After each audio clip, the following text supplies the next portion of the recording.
Montana does in fact want you to enjoy yourself and play as much Magic the Gathering as possible. A man with great hair, good skin, and straight teeth, like, dude, play as much Magic the Gathering as you want. Miley is amazing for this, but when it comes down to playing Magic the Gathering, there's so many ways to do so. You could play Commander, you could play Limited, 1v1 60 card Constructed, and in today's video, we're tackling a topic of potentially not needing certain formats. There's so many cards over the years, and there's so many ways to play them in different formats and different legalities, but maybe there is some redundancy in that. Maybe there's some value lost in people coming in through a rotating format, and maybe Wizards of the Coast doesn't need it as its primary moneymaker, and it might just be a leader of confusion for many players. Let's really nail down if we need Standard in Magic the Gathering. Does Magic need Standard? It's going to be a bit of a controversial one. I think off the rip, I would say yes. I think especially when it comes to where we have invested so far in Magic Arena and how we've designed sets around longer Standard and all that, it just gets people into an environment that they could come in and come out of. Older formats are more expensive. It's just the 1v1 format to attach itself to. Now, there are arguments to be made that, yes, Standard is more expensive than certain formats. We've seen that with Pioneer, but to be fair, that was arguably because Pioneer is not being focused on. If Pioneer has an RCQ season, more people are playing it, buying up the singles, then potentially the price of those cards, like, skyrocket. One card that I'm thinking of right now is Scapeshift, which is unreasonably expensive right now as a Pioneer. I would call it a Pioneer staple, but let's hop right into it. It's going to be a discussion episode about whether or not Magic needs Standard. Yeah, it's about 50-50 on if people like listening to our opinions on things, so I think it's a good time to discuss it. That makes sense. Yeah. We're going to steel man whether Magic needs it and then whether it doesn't need it, and sort of see what kind of conclusions we can draw by just having a discussion about it generally. Right, because right now Standard is pretty questionable. Obviously, Is That Cauldron's taking over. We've done a video talking about this. I'm sure it's all over Magic News if you're chronically online like we are. And so really it's wondering, is Standard dead? I mean, it's like Wizards of the Coast's like reserve list level resolve to stick to a set ban schedule around RCQ seasons affecting formats that like don't have RCQ seasons. It's a whole shaboink. Okay, it's a whole. I mean, it's weird that Standard was the primary format for many, many years and is now not even in the top two. I think they haven't even technically said if it's third. Yeah, which I think is interesting. Yeah, so I don't think they want to say what the numbers are. Standard starts in 1985 with the introduction of what then was called Type 2. There's a sort of a split early on between sort of what then would become Legacy and what would become Standard. So you had Type 1, which eventually becomes Vintage and Legacy technically, and then Type 2, which inevitably becomes Standard as they sort of split up into additional formats. And I think at the time when they formed it, they really wanted to carve out sort of a smaller card pool that was easier for people to keep up on. I hope y'all understand that at some point we will be getting another format that is even more recent than Pioneer, right? Like that will become a necessity down the line. Right now, like we made Pioneer as a more recent way to get into like these formats, but we will have a format without like Lotus Field and all that stuff unless they print it into it. We will have another format down the line that is more close to legality than Pioneer. Competitive play for Magic was spearheaded by a guy named Scaff Elias. For those of you that don't know, he's sort of been a part of Magic since the beginning. He has worked with Richard Garfield extensively on Magic and outside of Magic. And he really sort of was a person who advocated for Magic to be taken seriously as a competitive game. When Scaff Elias kind of brought this up, it seems like there was a lot of contention at the studio, and that Richard seemed really on board, but Richard had somewhat of a competitive background, had an interest in reading about competitive games. And so I think Richard was an easy sell, but it sounds like the majority of the rest of the studio was not totally sold on the idea of competition. And Scaff Elias in particular, I think was really pushing for the idea. It really seemed to be based around basketball as a selling point, and using the NBA as sort of aspirational stance for spectators. Esports before people esports. that play basketball but aren't going to play professionally play basketball because they see people in the NBA playing basketball really well and they want to be like them. So sort of using that as an argument as we could create that same exact chain with Magic the Gathering players. It could make a lot of sense to do that, right? Especially if you were perceiving your game as one that you're sort of wanting to elevate to the highest level that it could. And I hope y'all understand, like, Ashley Bits actually did like a really funny TikTok on it that I think is like completely true. Like, y'all don't act like y'all pretend that 1v1 constructed 60 card competitive players aren't having fun with Magic. The prize pools in Magic are so awful. The win rates to even get there, the percentage chance that you're even going to make it to the top, like, you know, as many good players there are in a room in like a 300 person big event, like a bunch of those people are like 300 people, like 292 of those people are not going to make top 8. They're not even in some events. That means you are just cut from prizing. If not, like, you know, top 16 might get something depending on like what the event is. Ideally they do. Top 32 might as well, depending on the size of the environment. But a lot of these people will be walking away from getting anything. And that is because of the inherent randomness, maybe some misplays that they make. But competitive Magic players do this to have fun. Like, they are enjoying this in some way. There's enjoyment to be had. They are salty in many ways. Commander players are probably more salty based on like the anecdotal stories, but they are having fun. They are playing up against bad beats. They are trying to win very minimal prizing, especially when we look at the promos that are available. Magic players are having fun, especially the constructed ones. Be the highest level of any game is a sport, I guess, right? It's complete instrumental play in that there are clearly defined rules. There are referees that enforce those rules. Every player that's there is playing to win, and it's very much sort of playing to the extremes of the system, which is something we talk about a lot on this channel. So in those days, standard was extremely important because you needed a way to sort of shrink that card pool to make sure that players were able to keep up with the cards that were being printed. And you also needed a way for designers to be able to control sort of not entirely all of the potential interactions of cards, but at least to be able to design with an informed perspective about what was possible. I think it's important to consider that the constraints of their problem that they're trying to solve is that I don't, as far as I'm aware, I don't think there was any sort of major design problems that they were solving, like sort of like any sort of planned obsolescence or anything out of cards.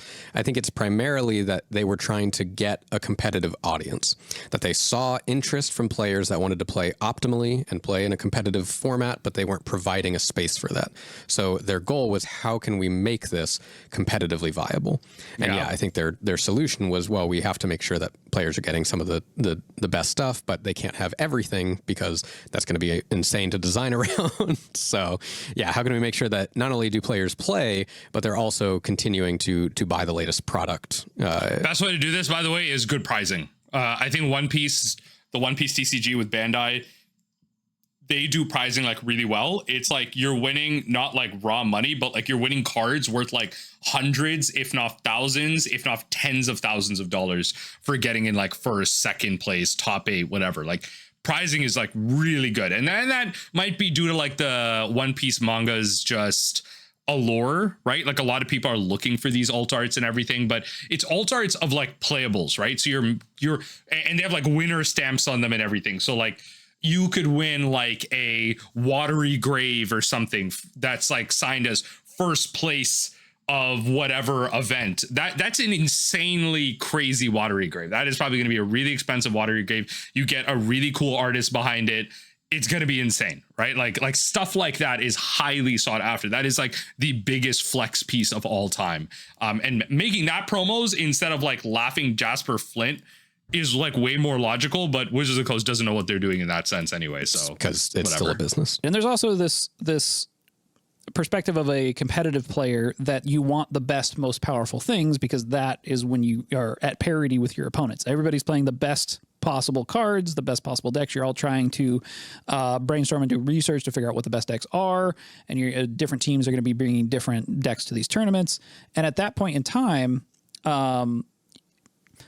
because of that incentive to play the best, most powerful things, the way that you would sort of get players to buy cards is that you would have to power creep them. Because if you could play any cards that were ever made, then you would have to then base the power level on all of the cards that have ever been made when you make new cards. Otherwise, why would people buy those new cards?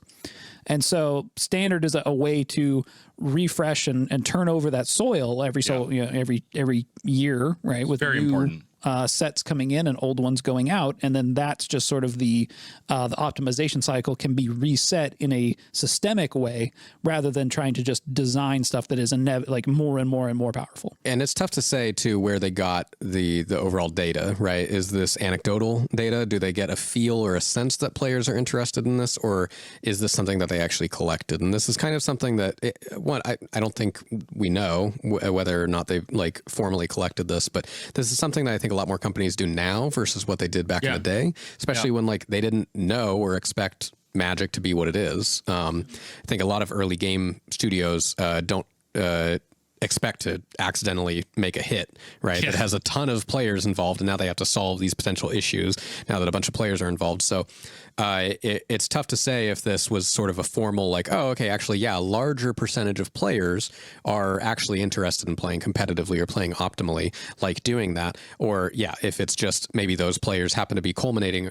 at local game stores, which made it feel as if, oh, okay, yes, most people I'm seeing are playing this way. Well, and I think at that point, they probably already knew that there was kind of a silent majority, I think, playing the game, because they could see the sales data and they would know, like, okay, well, people are buying this game that we don't have any kind of contact with if our only contact with our players is through tournaments. Right. So you would at least see that, okay, there's something going on here, but we're not really sure how to contact those people. We're not really sure how to reach those people other than just make the cards and they'll buy them. So the people that we have direct contact with are the people playing tournaments.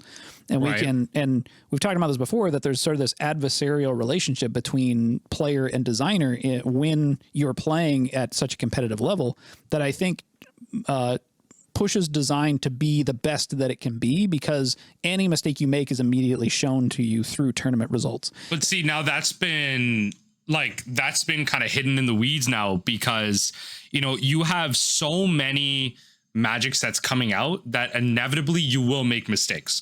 The sample size is much larger. Your opportunities for mistakes increase. And so that's why you get VVs in the set environment. But there are counterpoints to that, because as multiple creators have talked about, I've talked about in previous videos as well, there are multiple cards in current standard that aren't meant to have interacted with each other in the previous 2-year plan. There are still artifacts of sets that were supposed to be around for a 2-year standard. We're planned for a 2-year standard. And so they weren't meant to be interacting with each other. I feel like, I'm pretty sure Monstrance Rage was one of them. Now evidently banned in standard. If you mess up a set really bad, it's too powerful, it takes over the meta. You've got a deck that's completely busted, and players are going to be pissed because the meta sucks, but then also mad at you because you banned the cards that they spent money on. And it has this sort of circling the drain problem. And so design has to be really good to be able to execute on that level. And I think we saw this pretty early, right? Where now it seems like any new card game that comes out, even in some cases, a new game comes out, and very quickly I think players sort of adapt to those systems, because I think a lot of them, in some cases, are even borrowed straight from Magic, even games that aren't card games. But a lot of systems are like very similar to existing games, right? We've created a good... It's hard to create like net new effects, right? Like you're going to have a mechanic that allows things to be used immediately, right? Like haste, you're going to have some way, rush or whatever it is. You're going to have some way to use cards immediately. You're going to have some like interaction piece, like if this happens, then that, like alternative cost reduction. Like these are some basic things that happen throughout many card games. And so you're going to see many people that are like, oh, like this is like this in Yu-Gi-Oh! Or this is like this in Pokemon. And there are going to be many analogs. And that's kind of one of the beauty of TCGs, right? Like the design space, the Venn diagram does have overlap. And it does help people get into other card games and provide critique. There are ways that other card games are doing certain mechanics better, and you can adapt them into yours to then improve that. Or there are certain design spaces that are completely locked out based on how you've designed your game versus how someone else has designed your game. So for example, the 6 prize cards in Pokemon, you know, that's not something that Magic the Gathering has. If they did have an implementation. It was kind of like the ante, but the way they did it is just gambling. So they're not doing that right now. And the way Yu-Gi-Oh works with its resource system is very different than how Magic does it with its mana cost and everything. And so you can't do certain things in Magic that you could do in Yu-Gi-Oh. If you would be able to, then it would be completely busted. So I think this type of like overlap is important to see holes and see positives in the design and how they overlap in different games. Culture of games, that optimization seems to be like it's easier to get to that point. Back then, it took much longer. People weren't used to this game. They weren't sure how to optimize. And it took a while, I think, before we reached a sort of channel fireball scenario. But you could see that like by the time we got to that point, that was a situation where they were like, okay, well, we have to do something here, right? This is an issue that only could have been solved by players that optimize and play this at the highest level. And then they had to go and try and fix it based off of that. And that's back even before like we had 60 card deck limits and 4 copies of each card. And like there's a bunch of different sort of like micro adjustments they made leading up to the creation of a sort of separate format for playing the game. Okay, so I guess just to summarize what we think are the best advantages to having a rotating format like Standard in your game is it helps you as a designer control the card pool and control possible interactions. It creates a subset of cards that players need to collect in order to play the game competitively. And it turns over that soil every so often Keeps so that the optimization cycle resets at a systemic level. Right. I think those are the 3 big advantages. And it's not to say that like Standard is the only way of doing that. Right? Yeah, you can do it in a multitude of different ways. It just so happened, I think, that over the years of Magic, Standard happened to be the thing that grew to be the largest and most sort of socially accepted way of doing this, and the one that Wizards ended up putting the most support into. I will say that there, and we're seeing the effects of this now, is that the Standard card pool being at that sort of 2-year standard with 3 or 4 sets a year, that card pool size, you can kind of see them.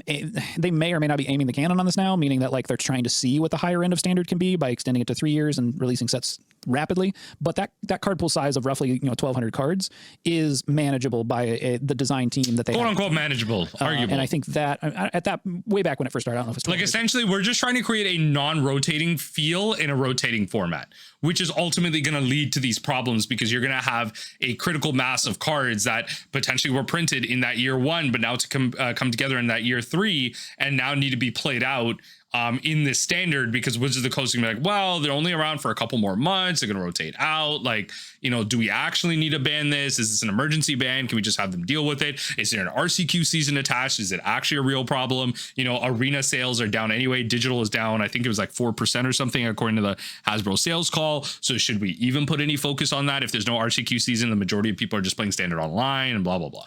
Cards, but like I think peak Standard was probably around 1,200 cards. There is a limit, right, to the amount of cards you would want in a card pool to be manageable, so that you can make sure that these undesirable interactions might not show up. Yeah, right? I mean 1,200 is already a lot. It's already a a lot of different permutations of card combinations. I think we checked and we're at 3,250 some odd cards now. Yeah, it's almost 3 times the size of that Standard used to be.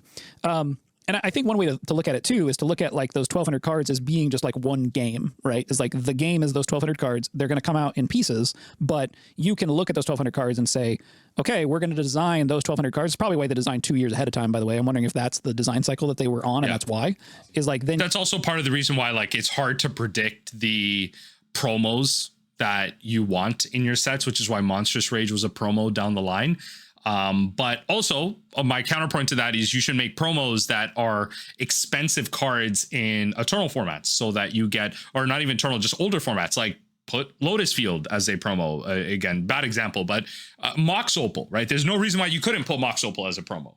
Printed in a Standard set with no artifact support whatsoever, no cheap artifact support whatsoever. It doesn't get played in Standard, but it's an expensive card to get older players into the game. They then play Standard to win those prizes, and the Standard players can open it up into sets, make money to build into more Standard cards, and then sell into the older or buy into the older formats. Like it's just a good ecosystem. There are actual good predictive things that you can do. You don't need to make promos in Standard if the prediction is too long, right? Because you need to predict something for 3 years down the line or whatever. You don't need to. Just make it simple. Like Put Mox Opals in there, put Ragavans in there, like whatever it is. Like even if it's not in the standard set, like just make promos of older formats, you will get people feed into the ecosystem. You can design an entire standard before it comes out for players, right? I don't know if it comes out. I don't know if they always design 2 years ahead of time. They do now, but I think previously it was a year. Well, I wonder. Yeah, I'm not 100% sure, but I do wonder if Was that's it? the cadence, right? Is that I thought it was 2 to 3. That's possible at a time. Yeah, Which is weird if they're still doing that now because the standard's 3 years. So. that is weird, but they can't extend the time it takes for them to make. Probably not. Yeah, because that's going to take too long to respond. I don't know if we want to get into this. Yeah. But I actually wonder if the 3-year rotation is because of the length of time it takes to make a Universes Beyond set. Because Universes Beyond is going to take more than 2 years. That's tinfoil hat right there. How the development process works. That's tinfoil hat. Something structural on the back end. It's very possible that that's the case. Yeah. Anyways, just realized that. Oof. Yeah. Okay, so let's talk from the flip side of the argument now.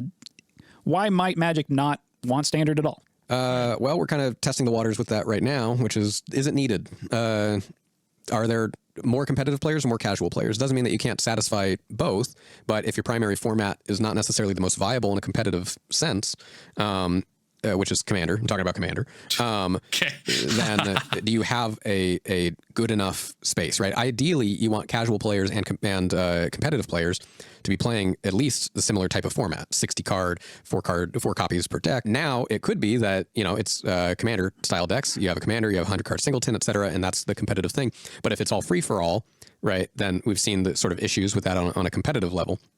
And it's not the same game that was designed initially. So there's lots of cards. There's just lots of jankiness in general, versus it being all 1v1. The closest tie to like a competitive version jumping off of that I could see is potentially just taking 100 card singleton Commander and just making a 1v1 format out of that. I think for me, isn't that just dual Commander or Highlander? Standard might not be necessary anymore is that the player incentives have changed so much, right? When players are like, okay, we're going to be playing at the most competitive level. Our goal is to win and play to the extremes of the system. We are all sort of, I don't mean this in like a bad way, but like if all players are sort of rational actors, right? Something we talk about with game theory, but like if players are all sort of acting rationally, then they will optimize to the extremes of the system and all be playing to win the game. Yes. But most players, it's not a hot take, but the point of Commander in all of Magic the Gathering is just to win. It is just to win. It is just to beat your opponent. How you choose to get there is your choice, but it's not to do the thing or do the chaotic thing. That's not your goal is to win the game. Your goal is to win the game. You may make up a fake goal that is doing some crazy chaotic thing, but ultimately someone has to win the game. Someone has to win the game. If your goal is to not win that game in some way, shape, or form, create chaos to win that game, destroy lands to win that game, infect your opponent out to win that game, I personally believe you're creating a net negative effect on the game. It's in contention with the idea of like you should be able to do what you want, and that comes with the discussion. The problem is if some players want to win and some players just want to do the thing, you're gonna have a problem. And so people just aren't acting rationally. And we see this kind of blow out into many different parts of life. Like people just don't have the same needs and requirements, and they aren't open to conversation where in this instant they can have this shared need, and in this instant they can have a different shared need or whatever it is, and have different games be different goals. But generally speaking, the goal of any game of Magic the Gathering is to win the game.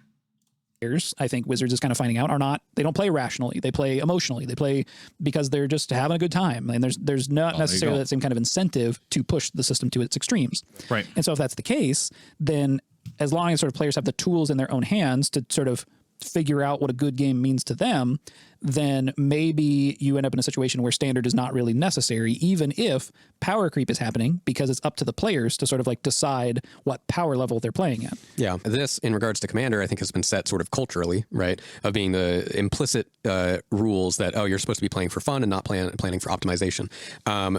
It also leans towards a casual audience because of politicking. So in that way, they sort of design systems, right? You can design a system to undermine the like playing to the extremes of the system. And Commander is, I think, I don't think it was intentional to be designed that way. I think because it's just a free-for-all game, the politics overriding the system just happened. Yeah, it was a natural, like a lot of facets of current Commander were never in any way thought of originally when this format was made. And it was just a natural progression of the game. The optimization is a natural progression of the game.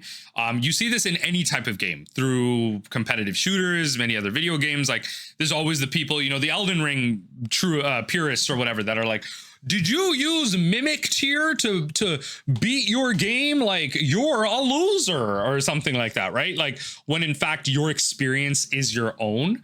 But ultimately that experience is to beat the game. How you get there can be different. And this type of optimization we see even in content. We talk about, you know, people playing the optimal mana base to improve your experience and to play a certain amount of interaction because you can. There's so many cards in Magic that you might as well. You should have options. You shouldn't be doing nothing. You can still go about your plan and do something. Creatures have ETBs. You know, Merfolk can counter spells and draw cards and, you know, tap out creatures or remove them or whatever, right? Like anything can do anything now, right? Because the amount of cards in the format itself. The true optimization that everyone steers away from is playing all the staples, right? Like you don't need to play Rhystic Study for your card draw. You don't need to play Deadly Rollick for your removal. Like you don't need to do any of that. There are other options that you have, but you should optimize on those options because there, quote unquote, is an optimal way to play your list if you have the resources for it. If you acknowledge the fact that you don't have access to those resources, for example, whether it be monetary or even just a print shop, then that's fine. That's something different altogether. But there is an optimization with the resource to have. Even with the cards that you have, you are going to be playing the optimal build of what you have, right? Like, even if you are unintentionally playing, like if you are intentionally, not playing certain cards, that is an optimization in and of itself. You are setting yourself a limit, a parameter, a ceiling, and you are doing your best within that ceiling. A $30 budget, a certain commander, removing a certain color, or not playing certain staples. Everything is optimization. Everything is. I think Wizards probably just saw that as an opportunity to steer the ship in a different direction. And I mean, if we look at this in context of other games, if we look at something like Munchkin's designed in a way that it's not supposed to be taken seriously. It embraces. I saw the comment talking about Munchkin.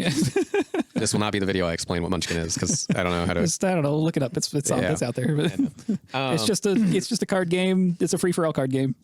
Silly. It's a silly. One comment out of how many videos where we brought up Munchkin. That's fair. Yeah. You know, I'm just thinking about that guy. That one guy. That one guy needs to Google it. All right. He could have Googled it faster than commenting. All right. That's all I'm saying. That's fair. That's fair. Munchkin is a wild card game. Munchkin is a game that really embraces this sort of free-for-all politicking.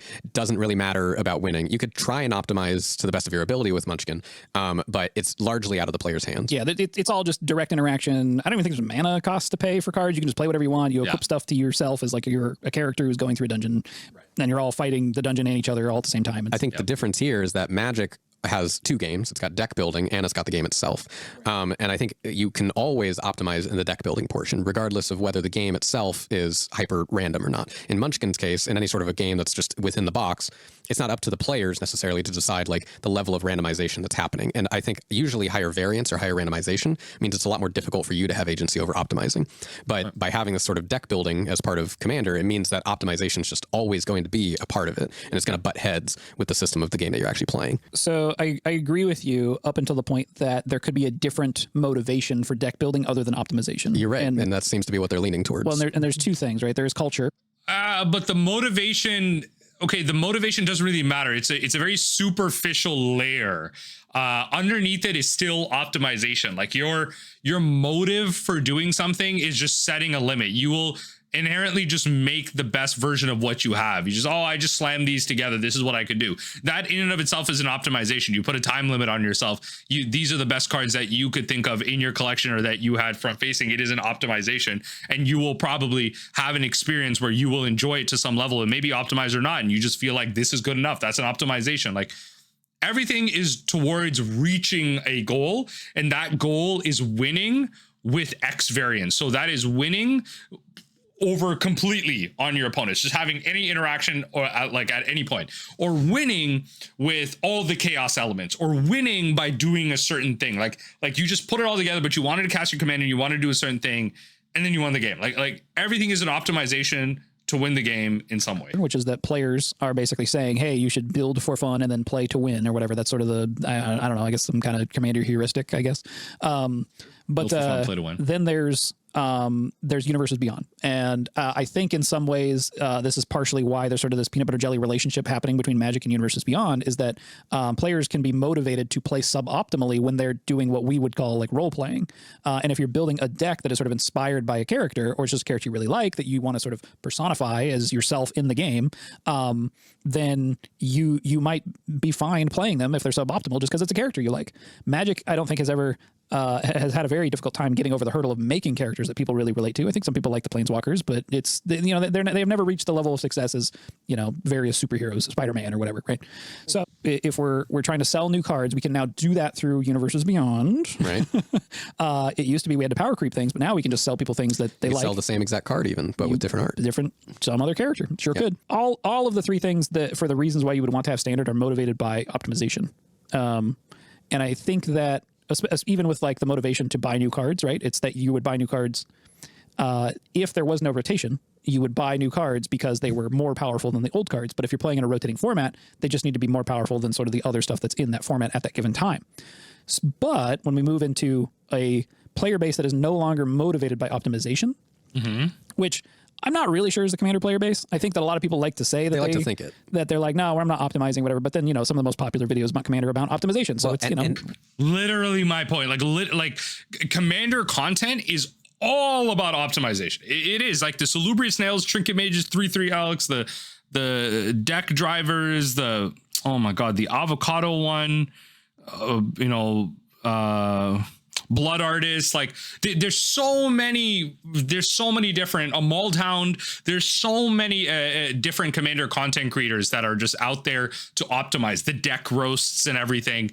It's all about losing the random one of card that you have in your deck list that is a pet card to play a more optimal card that just synergizes best with what you're trying to do. You know, not playing the random one of self-reanimator card in your mill deck or whatever it might be. Making sure that your deck is doing what it needs to do as a well-oiled machine. And a lot of Commander players out there, like I see it anecdotally, I see it subjectively, yearn for the mines. And the mines is competitive Magic. Commander players want to be competitive. Magic players want to play competitive Magic. And they try and do this with CDH. And CDH is so fundamentally freaking broken at the tournament level. As a format by itself, if you just play it with a pod, it's fine. But once you start playing it at a tournament level for money, it is so fundamentally freaking broken for its draws, its seat problem, where it's statistically significantly more likely that you will win the game as the first player in the rotation versus the fourth player. There are so many problems with CEDH at a high level that just become fixed if you play 1v1 60 card constructed Magic. And the barriers to do so are high because of the cost, because of the timing restrictions. Like you can't just, like, you can play Commander at any point. You can't play Standard, quote unquote, at any point. You could with Arena, but then you lose or Moto, but then you have the cost of it, right? So the digital lenses that you have are the ways that you can get into these formats, but a lot of people have these cost barriers that they have. Moto visually doesn't look that appealing to people. The economy system and the trading isn't intuitive. It looks like a 2000s application to a TikTok audience. It's just not great optically, but they can't change any of it, and that's fine. Even Arena has so many problems with how it handles combos. The fact that it doesn't have a spectator mode. Like there's so many ways that people aren't able to get into constructed Magic and competitive Magic, or 1v1 constructed Magic and competitive Magic, but they want it. They want it. Commander players want a deeper understanding of Magic. So many of them do. Wizards of the Coast is just doing a bad job at doing this because the incentives are bad. The incentives, the prize structure, the promos are so bad. And also the reprint policy is abysmal, but that's a different thing. There's a reason that a new card comes out and you go, whoa, that's really good for my landfall deck. And it's like, oh, is it? So you care about optimization? Yeah. Yeah, it's true. Forest, don't do it to him. Forest, don't do it to him. Nah, they don't. Commander players don't want to hear this. There are going to be people in my comments saying, oh, Chef, I disagree. Forest, don't do it to him. Don't, literally, literally. Like literally facts. Commander players aren't ready for the truth. Like, they're not ready for it. They're not ready for it. Fight me. I think if you really don't care about optimization, you should just grab whatever cards you want. Yeah. From your pile. Just grab a pile. You should of actually cards. just grab your favorite cards, regardless of color Here's a or good point. theme, and you should just put it in a pile. I mean, That's you what do want Commander your deck used to like, be. function and do something, do the thing.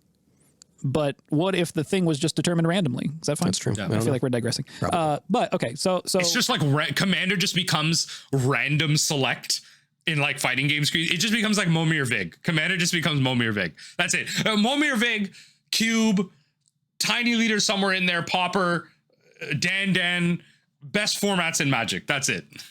these incentives for standard, I think, can be solved if the player base is motivated by something other than optimization. But the problem I think that I'm running into, I guess let's sort of start getting into some conclusions here. So I think part of the problem that players run into when they like, okay, first of all, they're not, let's say they're not motivated by optimization. Let's just assume that, even though they might be. What then are they motivated by? And can you maintain that now? That they'll have a whole different set of incentives that you're trying to keep up, right? And I think that, you know, Wizards at this point has sort of discovered that Universes Beyond is a way to maintain motivation for players because they're just like, ooh, I know that thing, right? But I think that has diminishing returns, right? The next Final Fantasy set, is it going to do $200 million? Maybe in a day. I don't know. Maybe it could. This is kind of a weird anecdote, but you know, when I used to sell my art at conventions, there were lots of artists that would do fan art. So the problem with doing the fan art though is that if you're an artist at a convention booth that's selling fan art, people aren't coming to you necessarily for your art. They're coming to you for the character, right? They're like, oh, that's my character. I want to buy your version of my character. But once you like run out of the character that they want, they don't come back to you, right? They might, some might, but a big percentage doesn't. But if you're doing your own original work, you end up establishing yourself and building more of a collector base that keeps coming back to you for what you do. Right. Now, if you're a fan artist that does particularly unique fan art, maybe that also works. And I think that maybe that's the gamble that Wizards is taking, is they're saying, hey, Magic is unique. Many of you don't know this, but Forrest ML is actually the artist behind Dockside Extortionist. Just saying. Dockside Extortionist and just because I can't flex these from Forrest, he is the artist behind this treasure art right here. He is the artist behind this Seedborn Muse right here. He is also the artist behind old modern staple Hex Drinker, temporary modern staple Hex Drinker. Remember when this card was a good Magic card? Seedborn Muse though, staple. So just saying. Forrest ML. Speaking of people that have done crazy art in Magic. Good enough of a game that we can continue to do this fan art stuff. And For everyone not realizing, Forrest is the other person talking. Like if you haven't been paying attention whatsoever, this is not Forrest. Forrest is the other individual talking. people will still play the game, even if the Universe Beyond stuff doesn't necessarily appeal to them because the game is good enough. It won't be people just coming to us for their character. They'll come for the character and stay for the game. Right. And we don't know if that's true yet. I'm sure they have data on it. And if I were to guess, I don't know. At this point, it's still pretty new. I don't think we necessarily know. I think they've even confirmed that there's been data that's collected showing that, yeah, there are a lot of people that are getting in from Universe Beyond and sticking around. So I know that they shared data a long time ago about the average life cycle of a Magic player, and it was like 7 years. Like it used to be that you would play for like around 7 years. I'd love the source of that. Take a break, and then they would see them come back, and that was a big part of like how the game worked previously. I would be curious to be updated on it. I doubt that. I think that cycle is like much more accelerated. I don't know how many people are actually sticking around, but like there's going to be a lot of excitement. If the Final Fantasy set is new 2-3 months, sorry. Then they see like Edge of Eternity is like, not for me. And then you start to see like all these new cards coming up. They might get overwhelmed. They might come back in. They might not. Depends on how casual they are. There are going to be people that stay and hang around and everything. But I feel like this, like, oh, they're 7 years and everything. They take a break somewhere in the middle, or they take a break after 7. I feel like that cycle is accelerated much more now because people in their fandoms, they're more into what they like. We'll do it, but it would be really interesting to see. And that's what I mean. We don't really know if that player life cycle has shrunk or not. And that's a possibility. I mean, I think when it comes to the new incentives, it seems to be the incentives that they have are now just purely based off of theme.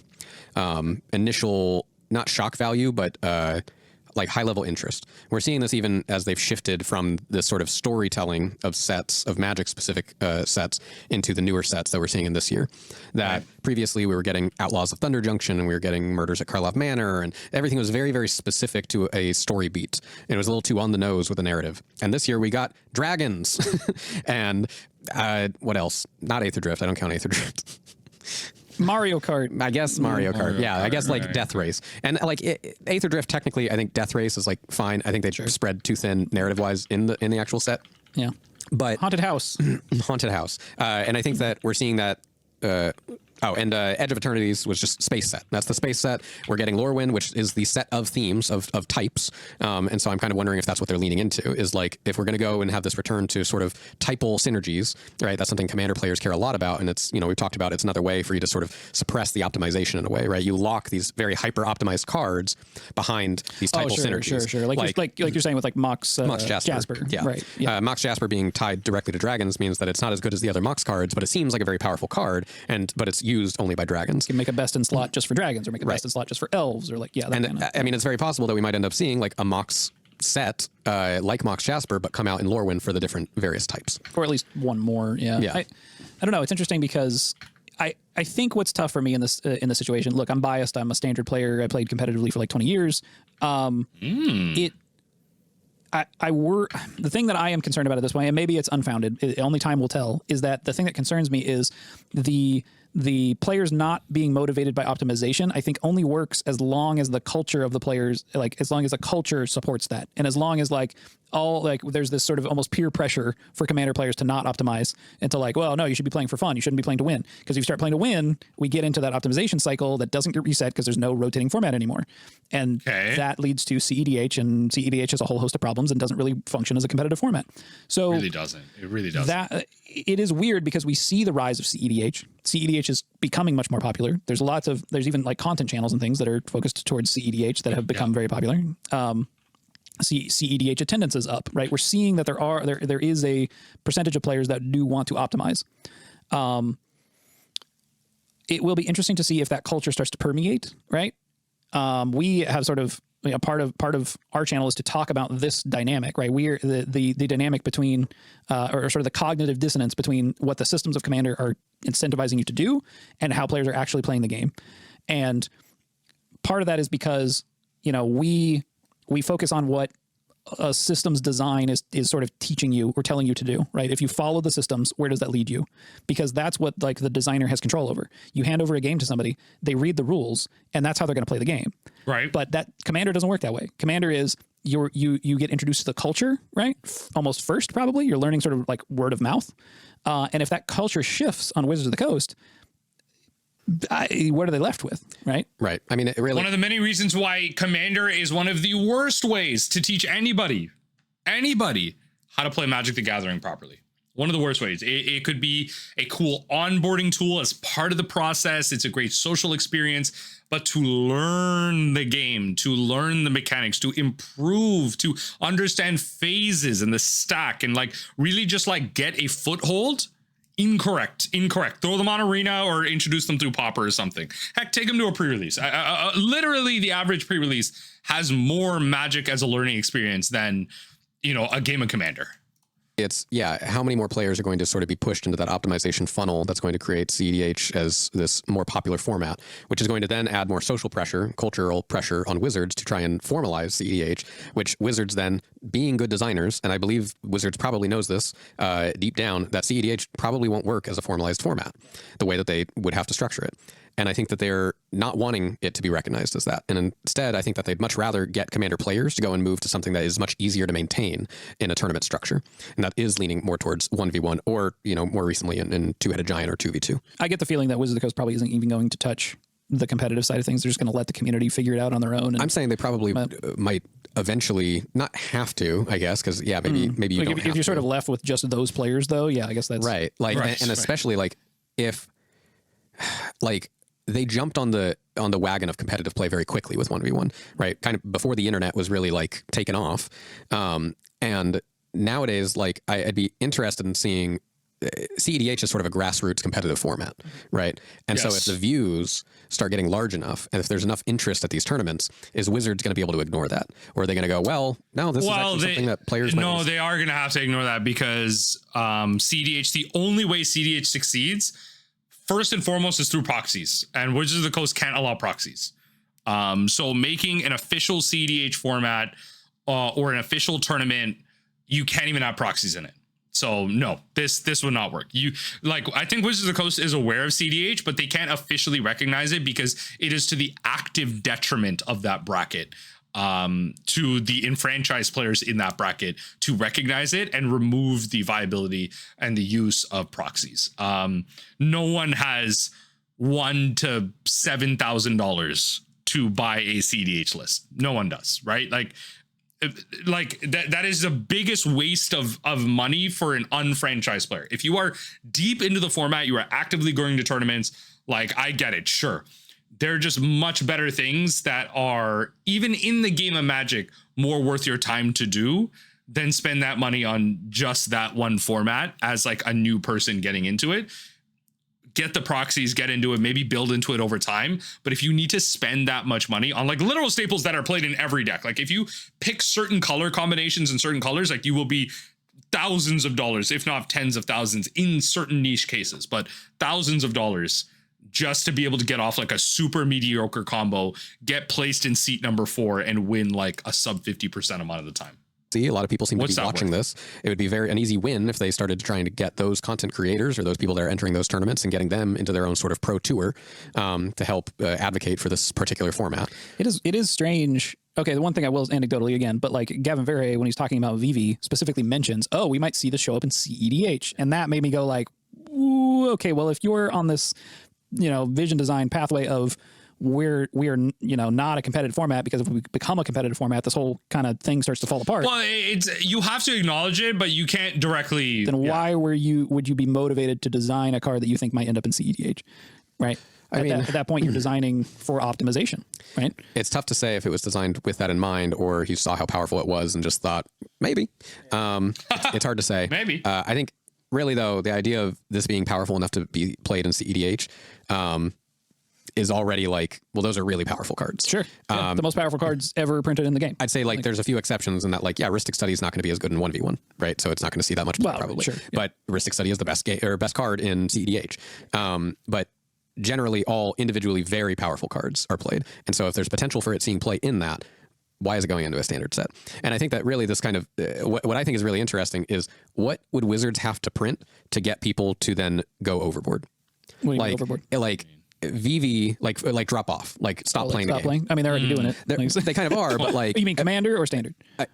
Sure, either. Let's say... Either is a different discussion. Powerful. People are already not playing paper Standard due to tournament pricing, the price of decks, the lack of support, lack of accessibility in stores. Like, it's like a critical mass problem. Like, once a store has 12 people coming in for Standard, and then all of a sudden like 2 people don't show up one week because of like life things happening, school, family, whatever, some people are like, it's kind of shrinking, and then some people don't show up for another. All of a sudden you have an 8-person standard, 7-person standard. All of a sudden people don't really start showing up, and then you're like, it's not really worth my time to come here if no one's going to show up and things aren't going to fire. It's like a waste of my time. And then a community dies from there. So it's a lot of grassroots efforts have to be made. And the Eternal Glory podcast actually recently did a good episode on like creating like a very good local scene for Legacy, and you do have to show up. You do have to show up for these paper events. It's a lot easier for Commander because the initial cost for it is a lot lower, and it inherently has a social element of inviting more groups, because to get a pod in a larger sense, you have to have 3 to 4 people. Like, you are likely playing with 3 to 4 people. You are bringing them in then to the LGS to play with them and mingle with other 3 to 4 people, and you learn with more people there. So it inherently invites more groups, whereas Standard sometimes and other 1v1 60 card constructed formats can be very solo.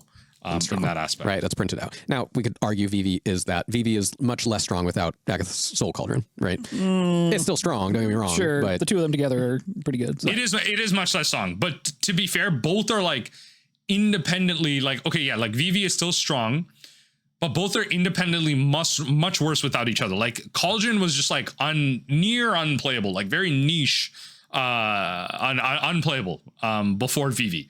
But then Vivi without Cauldron, like, where is that Where's that making a significantly big impact? Like right now, there's been a big surge in mono red because mono red wasn't being played, but now with the new Hellkite Tyrant and everything, like with the recent results from the Arena Championship, red has seen a huge upsurge because of its ability to potentially race the VV decks and be faster and more powerful.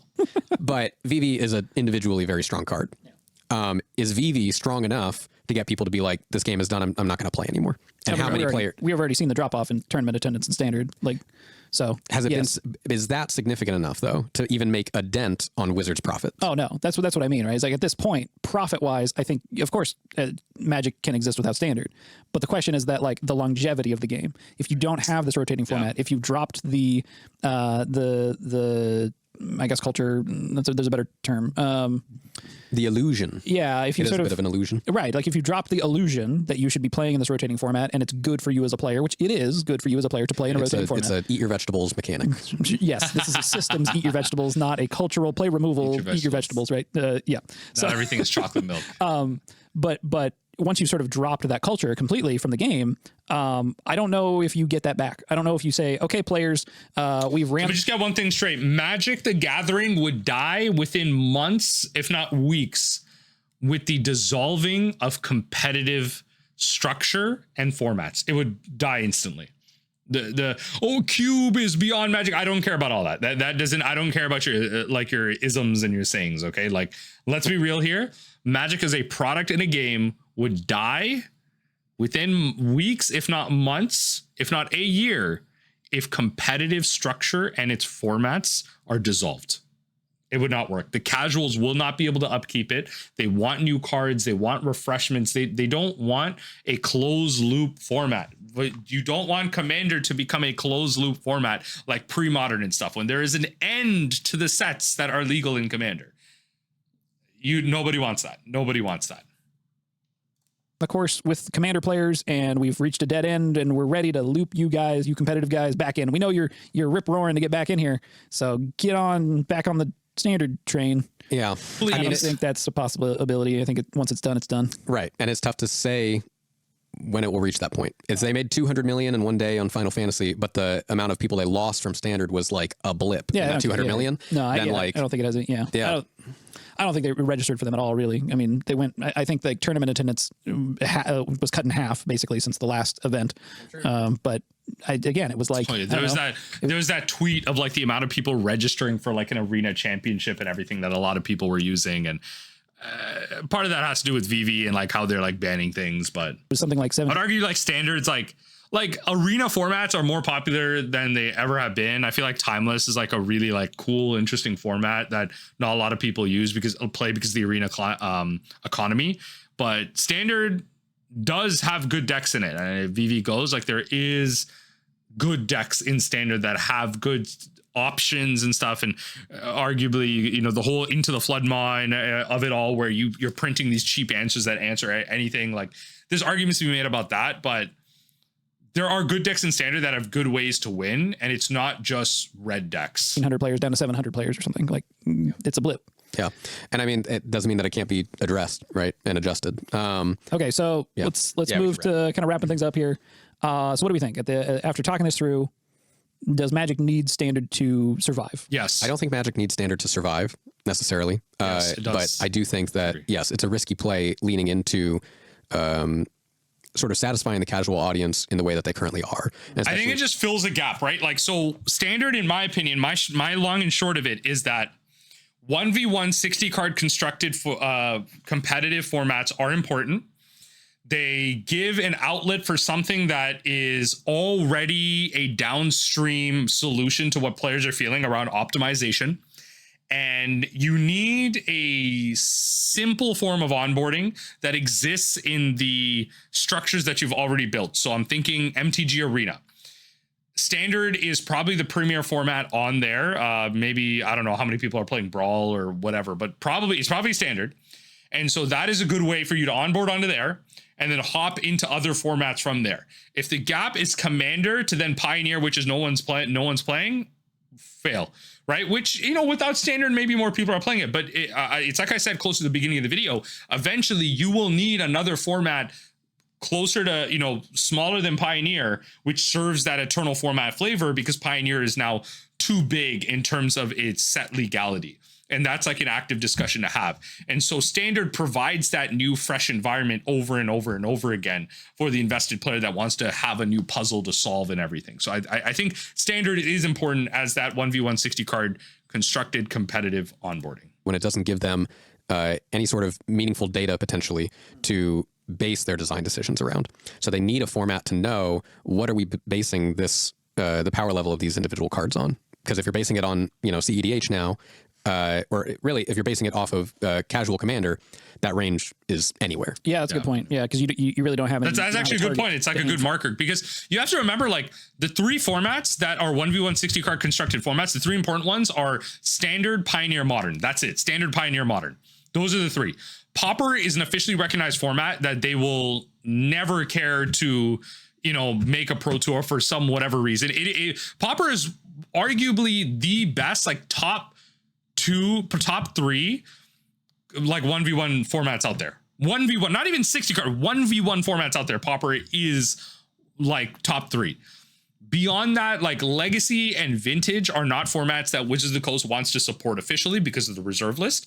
So beyond Pauper, which they're never gonna address in a meaningful way at all, like whenever we're reprinting Lotus Petal, let's be honest here, they only have Standard, Pioneer, and Modern. And if you remove Standard and you're just stuck with Pioneer and Modern, they are the same formats separated by lack of fetch lands. And let me tell you, the fetch land list formats are subjectively less fun in general. They just have less options overall. So people are going to stick to Modern. But then the price of those cards are going to go up, and the reprint policy is currently bad. So you can use Standard as a good way to reprint some of these cards in.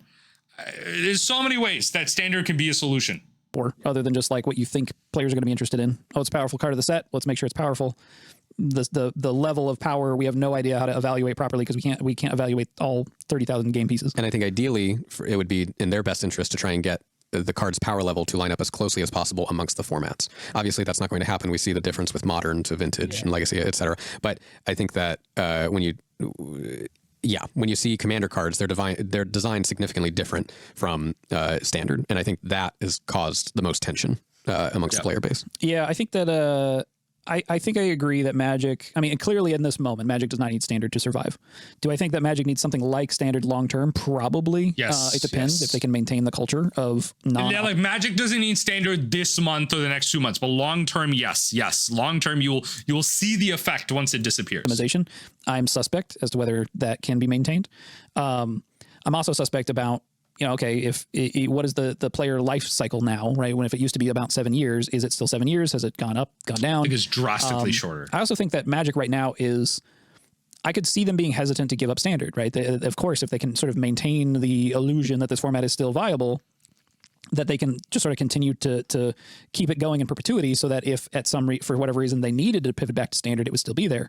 Players are going to be dropping off in the meantime. They're already dropping off. So at a certain point, maybe it's just not worth keeping it around. I think what's weird is that I think Standard and competitive play in the past, at least, I don't know if it's still true, but has given Magic an air of legitimacy. It's given it like it is the serious card game. It's the card game that is taken very seriously, designed in a very serious way, played in a serious way for serious gamers. And I think that image that they sort of curated for themselves gave them a ton of benefit. It gave them a lot of brand trust by players, that they would know that, like, okay, well, this game is going to have longevity and it's going to be designed well, and I can trust in this game and invest in this game knowing it's going to be here. It's been here for 30 years. It'll be here for 30 more. Fingers crossed, it does. And I think we talked about the difference between instrumental and free play, where free play is just, you're just having a fun time make-believe and there's no rules. Instrumental basically being a sport. And Magic has existed so much in the instrumental side of things that now I think that the player base gives them a lot more leeway as they are sort of opening it up towards the free play side of things, and sort of handing the responsibility over to the players to make sure that the game is balanced for them. If you have a bad time, it's your fault now. Where when it was Standard and you were having a bad time in tournaments and things, it was Wizards' fault that you were having a bad time. You know, they were designing it. So I think as long as they can maintain that culture of non-optimization, then they probably don't need Standard. But if that switch gets flipped and Standard's not there anymore, I think Magic's in a pretty rough spot. But. Right. maybe they can recover. But right now, they're on top of the world. So Right, who cares right now? right, enjoy your money pit. Good luck climbing out. Hey, yo. If you enjoyed listening to us complain about Standard like a couple of boomers, please feel free to give us a little like and a subscribe, maybe a comment down below. If you're a Standard boomer, you can join our Discord. Link is in the description. Also, if you're not a Standard boomer, you can also join the Discord. That's okay. Join We our allow regardless. anybody in the Discord. Yeah, I know. Overall, yes, I agree with these points overall. The standard is important. Standard is important. 1v1 60 card constructed is important. A competitive on-ramp is important. And I think anecdotally so, I believe that Commander players are looking for a competitive outlet. What they found in the Commander format is not suiting their needs, and they'd be better off mentally, maybe financially, who knows, but mentally for their enjoyment, they would be better off in at least trying and having it be parallel to, as part of their experience in Magic, playing 1v1 60 card constructed Magic.